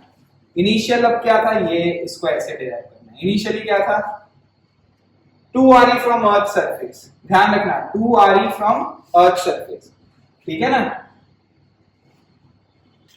सो 2RE फ्रॉम अर्थ सरफेस मतलब इनिशियली यहां पे है, तो सेंटर से कितने हाइट पे है 3RE, और फाइनली कितने पे है 4RE, बराबर। इनिशियली 3RE पे है सेंटर ऑफ अर्थ से। Body is raised to height 4RE from height of 2RE from earth surface. तो सब from earth surface है ना 2RE, बराबर। Body is raised to height 4RE from the height of 2RE from earth surface. एक minute, इसको मैं थोड़ा question change कर देता हूँ, थोड़ा लैंग्वेज प्रॉपर कर लेता हूँ, तो आपको इजी रहेगा समझने में। देखो, ठीक है ना, तो आपको आइडिया रहेगा। और लैंग्वेज मैंने उसमें चेंज किया तो स्टेटमेंट बराबर नहीं बैठ रहा है, तो देखो कैसे करता हूं मैं example. Initially body is at height 3RE from centre of earth, and finally it is at height 4RE from earth surface. Find change in potential energy. Find change in potential energy. अब statement बराबर हो गया, उसमें क्या statement पहले वाले में change किया तो ग्रामेटिकली थोड़ा प्रॉब्लम लग रहा था। तो अब देखो इसमें कैसे करेंगे, ध्यान देना। इनिशियली बॉडी ये अर्थ है, initially it is at the height 3RE from centre of the अर्थ, तो सेंटर ऑफ द अर्थ से 3RE पे है इनिशियली। और हमेशा जब पोटेंशियल एनर्जी बेसिक लगाना होता है तो सेंटर ऑफ अर्थ से ही लगाते हैं। And finally 4RE from earth surface, तो अर्थ सरफेस से 4RE, तो सेंटर से कितना, सरफेस से 4RE, तो सेंटर से 5RE हो जाएगा। समझ रहे हैं, क्योंकि ये RE तो ऐड करना पड़ेगा ना आपको। तो finally it is at height 5RE from centre of the earth. What is, ये बहुत इंपॉर्टेंट है। 4RE from height 4RE from earth surface, तो यहां से 4RE, तो सेंटर से लगाते हैं पोटेंशियल एनर्जी कॉन्सेप्ट। तो इनिशियली कितना है -GMM अपॉन 3RE, फाइनल कितना है -GMEM अपॉन 5RE। तो चेंज इन पोटेंशियल कितना हुआ UF minus UI। What is UF, -GMEM upon 5RE minus minus plus GME upon 3RE। Your LCM is 15 R E, और यहाँ हो जाएगा 3 minus 3 plus 5 means 2 G M E M, बराबर ना, 15 रखूंगा, बराबर। So this can be written as, अब ध्यान रखना या तो कॉम्पिटिटिव एग्जाम में ये वाला ऑप्शन होगा और या तो स्मॉल जी के टर्म में होगा। स्मॉल जी के टर्म में होगा तो आप कैपिटल, इसको स्मॉल जी कैसे लिख सकते हो, G M E upon R E square करना पड़ेगा, तो आर ई से मल्टीप्लाई डिवाइड करना पड़ेगा, तो ये क्या हो जाएगा 2/15 एम जी आर ई। तो आपको कॉम्पिटिटिव एग्जाम में क्या करना है, ये चीज ध्यान रखना, इन कॉम्पिटिटिव एग्जाम आपको क्या करना है, ये अगर आंसर निकाल दिया आपने तो 2/15 mgr, मतलब ये coefficient of gm M E F R ये 2/15 है, रियल नंबर जो भी यहाँ पे, तो 2/15 यहाँ पे होना चाहिए, ठीक है। तो इस वे में क्वेश्चन करना है, ध्यान रखना आप लोग को, ठीक है ना स्टूडेंट्स, क्वेश्चन को आपको इस वे में करना है। एक और क्वेश्चन इसमें इंपॉर्टेंट है, बता देता हूँ, ध्यान से समझना।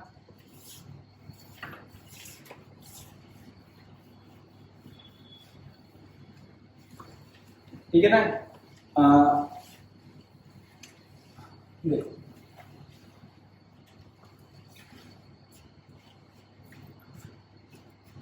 नेक्स्ट जो एक इंपॉर्टेंट एग्जांपल है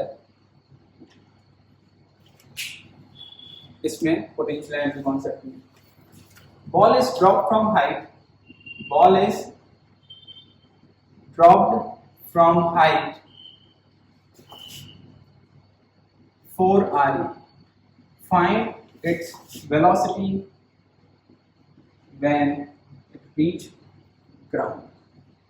देखो हाइट कितनी ऊपर है, हम अगर वर्क बाय एनर्जी पढ़ते, इन वर्क बाय एनर्जी जब हाइट बहुत ही लेस होती है तो हम क्या लिखते हैं, एक हाइट पे है mgh is converted to mv square by mv square, बराबर। एक हाइट से अगर बॉल को ड्रॉप किया है तो mgh एनर्जी थी, वो किस में कन्वर्ट हो गई, पोटेंशियल काइनेटिक में। लेकिन यहाँ पे इन ग्रेविटेशन, यहाँ पे कितनी पोटेंशियल थी हाइट पे, mgh upon 1 plus h upon re is converted into half mv square। so when h is very less than re तब ये करना है, अदरवाइज ये करना है। समझ में आई बात आपको। तो ये कौन से हाइट से ड्रॉप किया है, 4 re, तो h को क्या पुट कर दोगे आप, 4 re, क्लियर। और फिर आप v ऑफ बॉल निकाल दोगे, ठीक है। सो होपफुली ये भी समझ में आ गया होगा आपको, नोट डाउन कर लो इसे आप।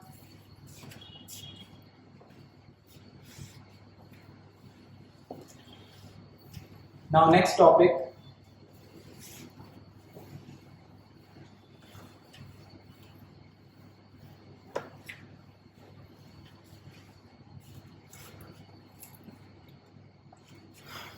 next is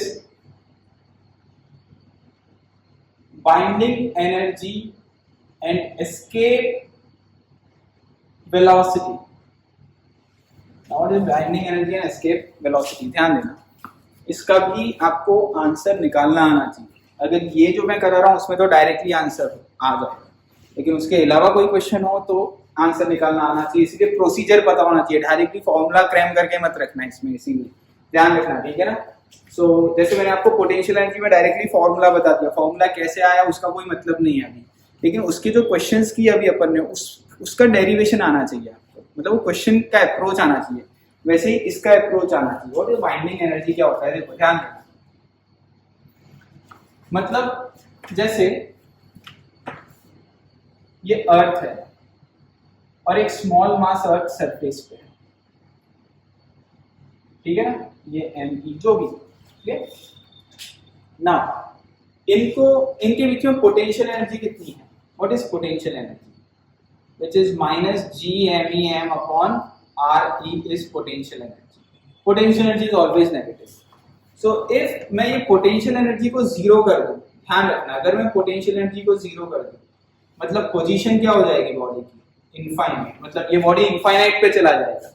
कहाँ चला जाएगा, इनफाइनाइट, मतलब अर्थ के फील्ड से बाहर चला जाएगा, ठीक है ना। तो मुझे इसको कितनी एनर्जी देनी पड़ेगी, एनर्जी कितनी देनी पड़ेगी कि वो इनफाइनाइट पे चला जाए, मेरे को उसको GMEM अपॉन RE एनर्जी देनी पड़ेगी, क्योंकि मैं ये वैल्यू इसमें ऐड करूंगा तो जीरो हो जाएगा, कितनी एनर्जी देनी पड़ेगी इस एनर्जी को बोलते हैं बाइंडिंग एनर्जी। मतलब इतनी एनर्जी ने इस बॉडी को बाइंड करके रखा है अर्थ के साथ। मतलब अगर इस पेन को मैं ड्रॉप करूंगा तो यही गिरेगा। तो इसकी और अर्थ की जो पोटेंशियल एनर्जी है वो है -GMEM/RE।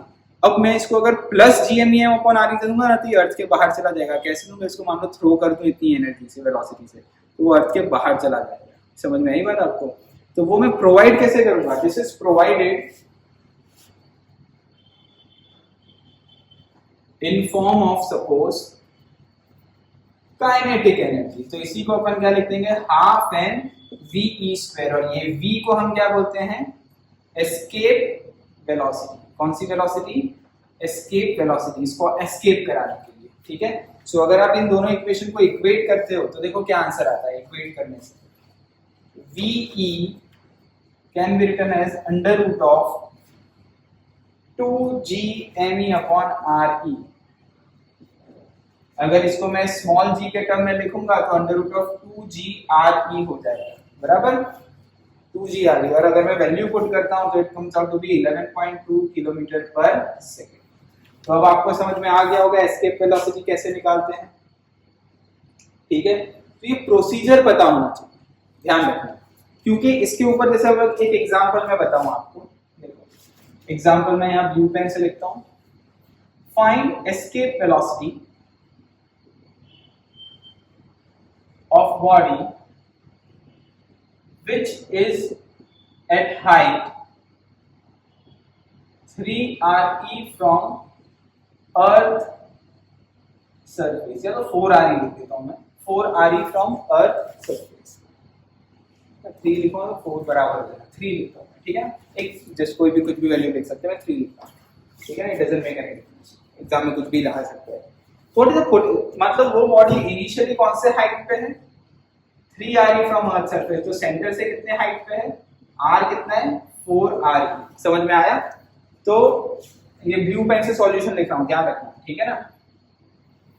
तो आपका पोटेंशियल एनर्जी कितना हो जाएगा? -GMEM/4RE from centre of the अर्थ, ठीक है। तो बाइंडिंग एनर्जी कितना हो जाएगा? +GMEM/4RE। इसको कौन से फॉर्म में दोगे? काइनेटिक एनर्जी के फॉर्म में दोगे। तो VE कितना आ जाएगा उस समय? इसे VE डैश लिख देते हैं अपन, ठीक है। तब एस्केप वेलोसिटी कुछ अलग होगी। ये अर्थ से थ्रो करना है, ये थोड़े हाइट से थ्रो करना है, तो कितना हो जाएगा?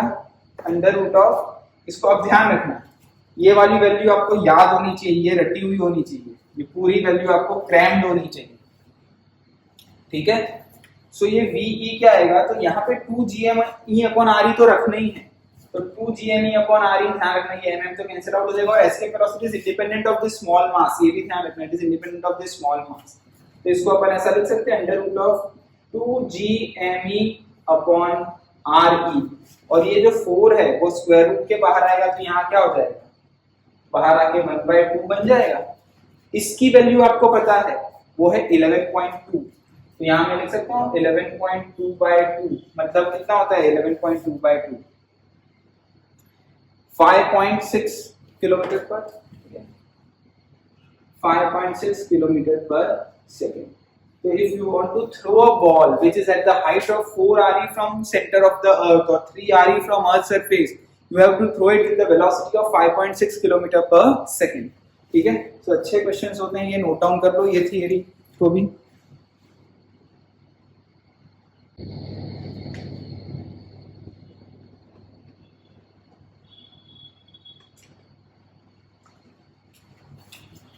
Now students, next topic is about the satellite. अब देखो ध्यान देना, सैटेलाइट में भी आपको फॉर्मूलाज तो याद करने हैं, पर प्रोसीजर पता होना चाहिए कि किस तरीके से फॉर्मूला है। Suppose if this is a star और अ प्लैनेट एंड ये उसका सैटेलाइट है। सपोज फॉर एग्जांपल हम ऐसा इमेजिन करते हैं, सपोज ये अर्थ है, ठीक है ना, और ये अर्थ का सैटेलाइट है। आर्टिफिशियल सैटेलाइट भी इमेजिन कर सकते हो, मून भी इमेजिन कर सकते हो। सपोज हम एक आर्टिफिशियल सैटेलाइट इमेजिन करते हैं which is of mass m, orbiting around the earth with the velocity of v0. This is the radius of earth, this is the height of the satellite from earth surface, or position of a satellite from center of the earth is r. R is the orbital radius, centre of earth to centre of satellite जो orbital radius है। V naught is an orbital speed, ठीक है ना, ये circular motion करता है। अब सुनना ध्यान से, होता क्या है, जैसे मैंने आपको पहले ही लेक्चर के स्टार्टिंग बोला था, every two body in the universe attract each other with the force proportional to product of mass and inversely proportional to the square of distance between them. So अगर आप दो बॉडी को space में रख दोगे तो वो क्या करेंगे, अट्रैक्ट होंगे और मिल जाएंगे if they are in a gravity free space. ऐसा एक क्वेश्चन पीएमटी में भी आया है पुराना, कि दो एस्ट्रोनॉट है, they are in a far free space, आजू बाजू कोई स्टार प्लैनेट नहीं है, उनको ऐसे ही रख दिया तो क्या होगा, वो वहीं पे रहेंगे? नहीं, वो एक दूसरे को अट्रैक्ट करेंगे बिकॉज दे हैव मास, और फिर वो जाके क्या हो जाएंगे, थोड़ी देर में दे स्टिक टुगेदर। समझ में आई बात आपको? तो सेम वे अगर मैं यहाँ अर्थ को, और ये अर्थ के फील्ड में है कौन, ये सैटेलाइट, ऐसे ही छोड़ दूं तो ये अर्थ में आके सीधा कोलाइड हो जाएगा because it is at the height, some height, it has potential energy converted to kinetic energy. तो हम क्या करते हैं, जो अर्थ और सैटेलाइट के बीच में फोर्स है, that is a gravitational force which is GME m/r², okay. और इसको हम क्या करते हैं, सर्कुलर मोशन करवा देते हैं आर्टिफिशियल सैटेलाइट को। ओरिजिनल सैटेलाइट है, मून है, अर्थ को ऐसा बोल सकते हैं सन का सैटेलाइट है, ये ऑलरेडी अर्थ के अराउंड कहीं ना कहीं वो घूम रहे हैं, उनको एनर्जी पहले कहीं कैसे प्रोवाइड हो गई, हम उसमें नहीं जा रहे, मैं अभी उसको डिस्कस नहीं करने बैठूंगा, ठीक है ना। मैं यही बता रहा हूँ कि हम आर्टिफिशियल सैटेलाइट को कैसे करेंगे, हम यहाँ से एक रॉकेट से, स्पेस शटल से लेके जाते हैं और फिर हम उसको क्या करते हैं, एक रिस्पेक्टिव हाइट पे लेके जाते हैं और फिर उसको ऑर्बिट में एक v0 वेलोसिटी दे देते हैं। तो हम क्या करते हैं, GME/r² को बैलेंस करते हैं जो mv0/r से। जो फोर्स है, gravitational force, it is balanced bye centrifugal force, it's balanced bye centrifugal force, तो व्हिच इज इक्वल टू, ये क्या हो जाएगा, GME/r²। अदरवाइज सर्कुलर मोशन नहीं होगा तो वो प्लैनेट में आके सीधा कोलाइड हो जाएगा। तो ये चीज याद रखना है, इसको ये बैलेंस करता है। तो v0 क्या आ गया आपका, √GME/r। तो हम क्या करते हैं भाई, ये r अर्थ का रेडियस तो पता है, ये कौन से हाइट पे लेके जाए तो उससे r निकाल देते हैं, r is RE + h, r निकाल देते हैं, me हमको पता है, g पता है। तो हम क्या करते हैं, स्पेस शटल से इस सैटेलाइट को एक हाइट पे ले जाके उतनी स्पीड दे देते हैं और छोड़ देते हैं, स्पेस शटल से अलग हो जाते हैं। तो वो सैटेलाइट लाइफ टाइम तक ऑर्बिट करता रहता है अर्थ के अराउंड, क्योंकि उसको हमने वो स्पीड दिया है, तो ये रिलेशन सेटिस्फाई होता है। तो इस way satellite orbit around the earth और same way earth around the sun, जो भी होता है, ठीक है ना, ये कॉन्सेप्ट होता है। तो ये कहाँ से आया, ये याद होना चाहिए। क्यों याद होना चाहिए, बात भी लेकर बताता हूँ, ठीक है। अब सुनना, ये आ गया, you know that case of circular motion, so we can be written as r omega. So आप इसको r ओमेगा भी लिख सकते हो, r ओमेगा p0 को, ठीक है। p0 को r ओमेगा लिखा होगा, ओमेगा को 2π/t लिख दिया, तो उससे ये आ गया √GME/r, और t आ गया 2π√r³/gm। ये फॉर्मूला बन गए। तो इससे एक केपलर थर्ड लॉ भी हो गया, that t² is proportional to r³। This is your Kepler's third law, ठीक है। अब ये फॉर्मूला से हम लोग और क्या चीज देखते हैं, देखो बहुत इंपॉर्टेंट चीज। First, if satellite is near earth surface, satellite is near earth surface, वो earth surface के near है, that means your h is very very less than radius of earth, which is practically not possible। हम earth के around उसको घुमा नहीं सकते because अर्थ के पास एटमोस्फियर है, इतना एटमोस्फियर है तो वो जल जाएगा बेसिकली, ठीक है ना। लेकिन जैसे मून पे एटमोस्फियर नहीं है तो मून के अर्थ के सरफेस के अक्रॉस हम सैटेलाइट बना सकते हैं, लेकिन प्रॉब्लम क्या होती है वो देखते हैं। देखो ये अगर मान लो अर्थ के सरफेस के अराउंड हम उसे घुमाते फॉर एग्जांपल, तो भी देखो क्या होता है। ये जो फॉर्मूला है टाइम पीरियड की, वो क्या आता है, 2π√, क्या हो जाएगा बोलो, RE³/GME, है ना, क्योंकि ये R क्या है, RE + h, तो ये R जो है वो RE + है, और h को क्या ले लिया अपन ने, 0, because if it is near the earth surface that means h is 0, height is 0। तो ये वाली जो फॉर्मूला है दैट इज 2π√RE/g हो जाएगा। ये RE²/GME² 1/g होगा, g is GME/RE² और एक r बच गया, ये आया आंसर, दैट मींस 1.4r। अब सुनना दूसरा, इसी केस में मैं सेकंड फॉर्मूला बताता हूँ, सिर्फ h is 0, ठीक है ना। तो क्या होगा, ये ऑर्बिटल वेलोसिटी क्या हो जाएगी उस समय, v naught under root of gme upon re, that means under root of gme upon re square into re। तो ये क्या आ गया v नॉट, बताओ, रूट जी आर ई, ठीक है, रूट जी आर ई है। अब इसका आंसर निकालते हैं कितना है, तो देखो आपको ये पता है, we know that escape velocity is under root of 2 which is 11.2 kilometre per second, ठीक है। इन दोनों का अगर आप रेशियो लो तो एक रिलेशन बनता है वी नॉट अपॉन वी का, वी अपॉन वी नॉट का, which is root 2। So V naught is V by root 2, बराबर। तो 11.2 upon root 2 is 1.4 which comes out to be 8 kilometre per second. मींस हमको इस सैटेलाइट को 8 किलोमीटर पर सेकेंड की speed से थ्रो करना पड़ेगा तो जाके वो ऑर्बिट में आएगा। न्यूटन ने ऐसे ही समझाया था, न्यूटन ने इस तरीके से ही समझाया था कि अगर आप कोई अर्थ सरफेस पे हाइट पे खड़े हो, किसी पार्टिकल को प्रोजेक्टाइल मोशन करो तो वो ऐसे गिरेगा, और स्पीड दो तो ऐसे गिरेगा, और स्पीड दो तो ऐसे गिरेगा, और स्पीड दो तो वो घूमने लगेगा। तो अर्थ के सरफेस पे कोई थोड़ी सी हाइट के ऊपर जाके अगर आप 8 किलोमीटर पर सेकंड की स्पीड दो, जो बहुत ज्यादा होती है, एक सेकंड में 8 किलोमीटर मतलब बहुत ज्यादा हो गया, ध्यान से समझना, ठीक है ना। मतलब आप अप्रोक्सीमेटली 20 सेकंड में तो बड़ौदा से अहमदाबाद पहुंच जाओ, ठीक है, इतनी स्पीड, क्लियर। तो अगर आप इतनी स्पीड से किसी ऑर्बिट बॉडी को थ्रो करोगे, सैटेलाइट को थ्रो करोगे 8 किलोमीटर पर सेकंड से, तो आफ्टर 1.4 आवर्स वो वापस आपके पास आ जाएगा घूम के, ठीक है ना, अर्थ का एक पूरा चक्कर लगा के। तो ये कॉन्सेप्ट याद रखना है, पूरा कॉन्सेप्ट याद रखना है, ध्यान रखना, क्लियर। टाइम पीरियड ये आया कैसे, वी नॉट, ये याद रखना है, ये फॉर्मूला याद रखनी है, ठीक है, सिंपल है। उसपे से ये फॉर्मूला टाइम पीरियड की याद रखनी है, 2.r³ so t² is proportional to r³, वो याद रखना है। Satellite near the earth surface है तो 1.4 और टाइम पीरियड होगा, उसकी ऑर्बिटल वेलोसिटी कितनी होगी, तो ऑर्बिटल वेलोसिटी वी, ये जो ऑर्बिटल वेलोसिटी है वी बाय रूट 2, ये याद रखना है, which is 8 kilometre per second, sorry हाँ 8 किलोमीटर पर सेकंड।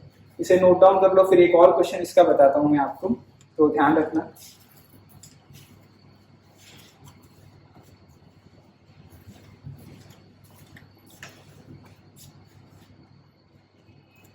अब देखो इसमें क्या है, मैंने आपको इसका इंपॉर्टेंट जो एक क्वेश्चन है वो जो बताया है।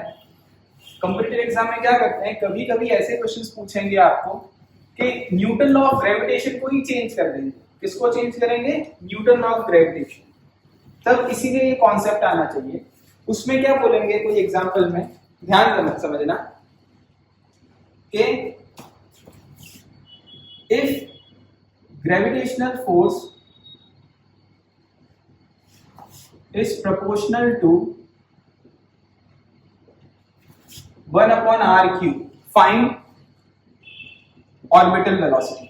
तो आप बोलोगे अच्छा ऑर्बिटल वेलोसिटी तो मेरे को पता है, तब ऐसे नहीं, तो उन्होंने न्यूटन लॉ को ही चेंज कर दिया, gmem/r² की जगह r³ कर दिया, पर ये तो mv0² r ही होगा, बस अब नई ऑर्बिटल वेलोसिटी आ जाएगी। समझ में आई बात आपको? तो ये चीज वो लोग चेंज कर देते हैं इसीलिए, और फिर इसके हिसाब से नया टाइम पीरियड आएगा आर ओमेगा, फिर उस पे से ओमेगा से 2π/t, तो एक नया टाइम पीरियड आएगा। इसीलिए ये कॉन्सेप्ट याद रखना है, ठीक है, नोट डाउन कर लो इसे भी, इसका आंसर निकाल लो आप खुद।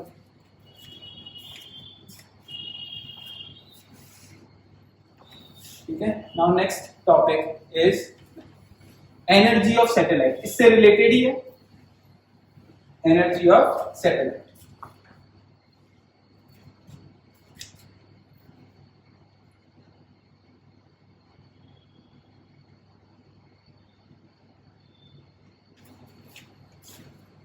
Suppose this is Earth and satellite revolve around the Earth, ठीक है, this is R, which is RE plus H, radius of Earth plus height। So सबसे पहले इसमें सबसे इजीली आप क्या निकाल सकते हो, पोटेंशियल एनर्जी कितनी होगी, पोटेंशियल एनर्जी -gmem/r, ये पोटेंशियल एनर्जी होगी, ठीक है, कॉन्सेप्ट याद रखना। फिर आप इस पे से काइनेटिक एनर्जी निकालनी है, क्योंकि total energy is always potential plus kinetic, ध्यान रखना, total energy is always potential plus kinetic. तो इसमें जो कॉन्सेप्ट अप्लाई होता है, बिकॉज ये अर्थ के अराउंड रिवॉल्व होता है, तो G M E M upon R square is equal to M V square by R होता है, M V naught square by R होता है, बराबर।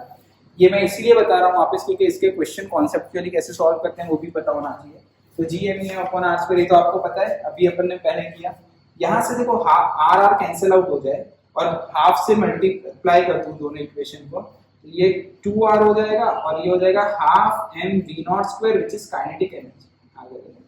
ये काइनेटिक एनर्जी है, और अगर आप इन दोनों को ऐड करते हो पोटेंशियल एनर्जी और काइनेटिक एनर्जी, तो आपका आंसर आ जाएगा माइनस जी एम एम अपॉन 2r। ये आपकी टोटल एनर्जी आ जाएगी सैटेलाइट की। तो इससे कॉन्सेप्ट क्या पता चलता है? कॉन्सेप्ट ये पता चलता है कि टोटल एनर्जी का मैग्नीट्यूड काइनेटिक एनर्जी के मैग्नीट्यूड के बराबर है, बट पोटेंशियल एनर्जी का मैग्नीट्यूड उनके हाफ, ये पता चलता है। देखो मतलब आपके पास, ध्यान से सुनना, जो सबसे इजी है पोटेंशियल एनर्जी निकालना, उसमें नीचे 2 लगा दो तो टोटल एनर्जी हो जाएगा। लेकिन हमेशा टोटल एनर्जी भी नेगेटिव होती है, जब भी आप समझ में आया, टोटल एनर्जी भी नेगेटिव होती है। क्लियर? तो बहुत इजी है, पोटेंशियल एनर्जी के नीचे 2 लगा दो और नेगेटिव साइन लगा दो तो टोटल एनर्जी, और नीचे 2 लगा दो और पॉजिटिव साइन लगा दो तो काइनेटिक एनर्जी। ठीक है, तो ये एनर्जी कॉन्सेप्ट है। इस पे क्वेश्चंस कैसे आते हैं वो देखते हैं, इसको नोट डाउन कर लो।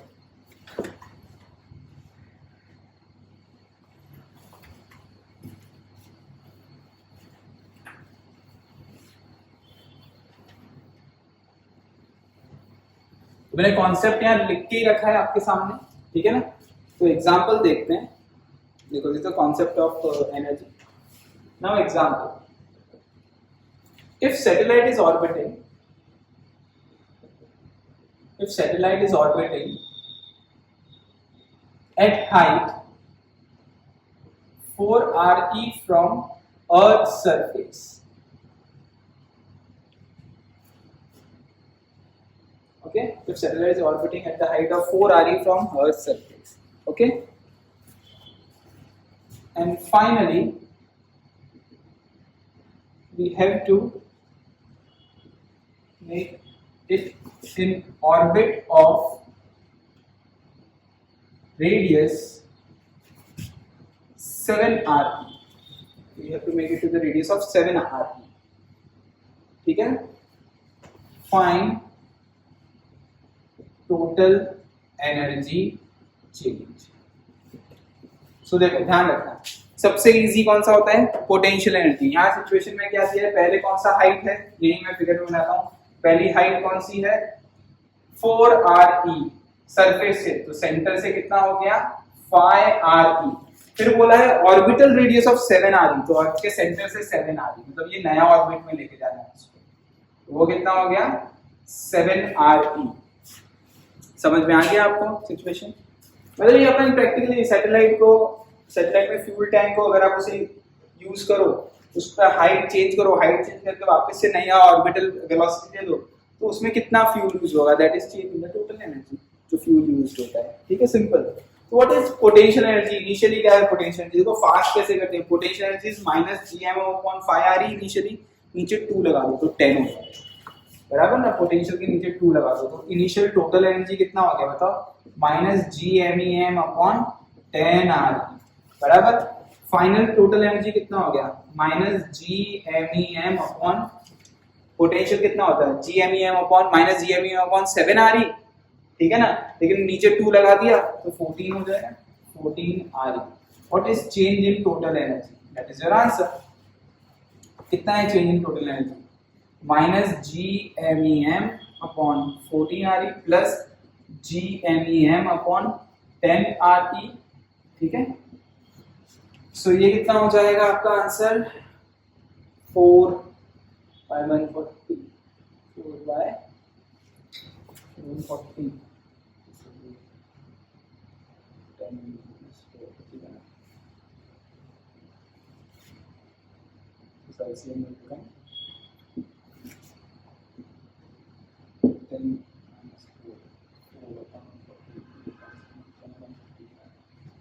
gmem/35re, ये आएगा। एक बार चेक कर लेना कैलकुलेशन, हो सकता है मेरे से मिस्टेक भी हो गई हो, पर चेक कर लेना। 9 GMEM upon 35 RE, so which can also be written as MGRE upon 35। आपको पता है G कैसे लाते हैं, GME upon RE square, RE multiply और डिवाइड कर दो तो MGRE upon 35 आएगा। तो ऑप्शंस में ये भी हो सकता है कॉम्पिटिटिव एग्जाम में, या ये भी ऑप्शन में हो सकता है, ठीक है। तो इस टाइप के क्वेश्चंस आपको आएंगे, ध्यान रखना। और क्लियर। और अगर जैसे सपोज ये क्वेश्चन को ऐसा पूछें, इनिशियल टोटल एनर्जी इतनी है इसकी, इसको एस्केप करवाना है बाहर, एस्केप ऑर्बिट के बाहर एस्केप कराना है, तो कितनी एनर्जी देनी पड़ेगी, इसका प्लस देना पड़ेगा, GMEM upon 10 RE देना पड़ेगा। इनिशियली यहाँ से एस्केप ही करा देना है तो प्लस GMEM upon 10 RE देना पड़ेगा, काइनेटिक के फॉर्म में देना पड़ेगा, तो वेलोसिटी निकाल लो तो वो एस्केप हो जाएगा। समझ में आई बात आपको, नोट डाउन कर लो इसे।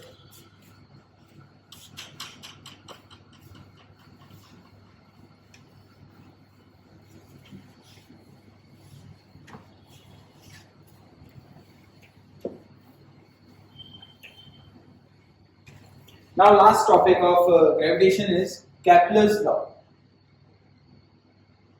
So simple laws हैं, आपको याद रखने हैं। First law is elliptical law, that every planet revolve in an elliptical orbit with sun as one of the foci of a planet. So this is an ellipse with sun as one of the foci of a ellipse. ठीक है ना, either sun इस position पे होगा या इस position पे होगा, planet revolve in a elliptical orbit, ठीक है।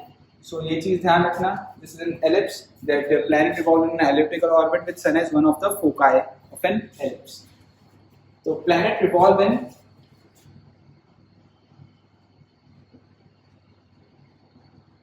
elliptical orbit with sun as one of foci of ellipse, ठीक है। तो second law is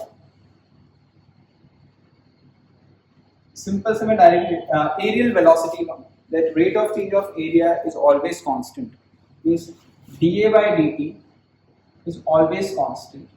This is known as aerial velocity and this is equal to L by 2m। अब ये क्या है, इसको समझते हैं। ये अगर फॉर्मूला बेस्ड है तो मैं बता देता हूँ आपको क्या है। सपोज ये एलिप्स है, ये सन है, प्लैनेट इस पोजीशन पे, यहाँ से प्लैनेट यहाँ पे चला गया P1 पोजीशन से P2 पोजीशन पे इन टाइम t, ठीक है। फिर अपन ने देखा कि प्लैनेट को इस पॉइंट पे P3 पोजीशन पे, वहां से P4 पोजीशन पे चला गया, सेम इन टाइम t। तो ये जो एरिया होगा, ये दोनों एरिया क्या होंगे, सेम होंगे। Area swept out by the planet is equal in equal interval of time, that is your second law, ठीक है ना। तो ये उसकी फॉर्मूला है, rate of change of area is equal to L, L is angular momentum and m is mass of planet, ठीक है, m is mass of planet। so ये लॉ लिख लो, फॉर्मूला लिख लो सिंपल सा, अगर ये याद रखना है आपको, ठीक है। ये एरिया सेम होंगे। थर्ड लॉ, ये सेकेंड लॉ था।